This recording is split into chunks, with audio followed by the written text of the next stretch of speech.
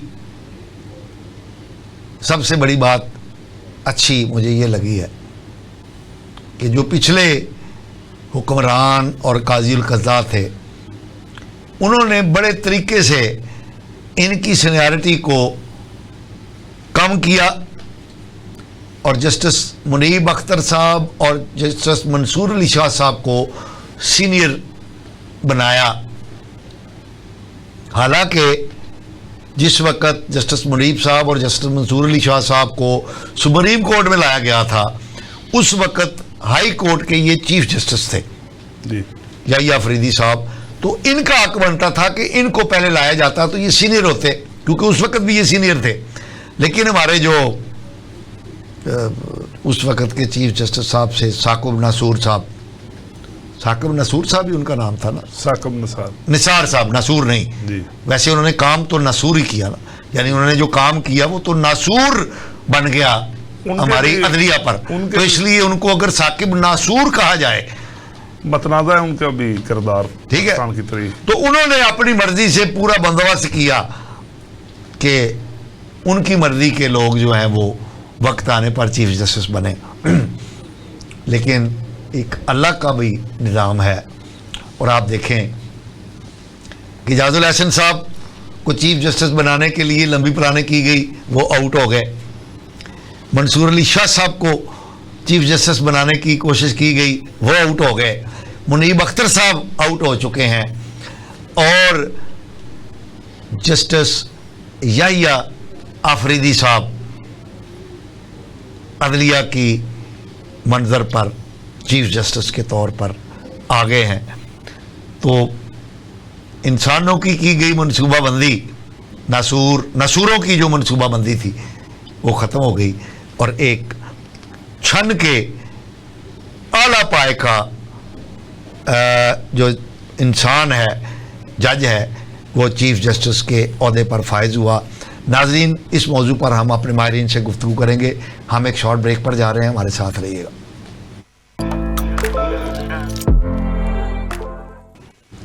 ناظرین welcome back. تو ناظرین نئے چیف جسٹس کے بارے میں ہم شارٹ کمنٹ لیتے ہیں. بٹ صاحب, آپ کو کیا نظر آ رہا ہے کہ نئے چیف جسٹس کے آنے سے عدلیہ کے معاملات جو عدلیہ میں دراڑ میں نظر آ رہی تھی وہ اس میں بہتری آئے گی؟ جی سر, جسٹس یحییٰ افریدی صاحب کا ماضی بے داغ ہے اور حال روشن ہے. اوکے, پہلی بات تو یہ ہے. ٹھیک ہے. سب سے پہلے تو وہ اپنے عدالتی آئینی بحران کو حل کرنے میں ان کی مدد کرنے کے لیے تمام ساتھی جج جلدی اکٹھے ہو جائیں گے. اوکے, ان کا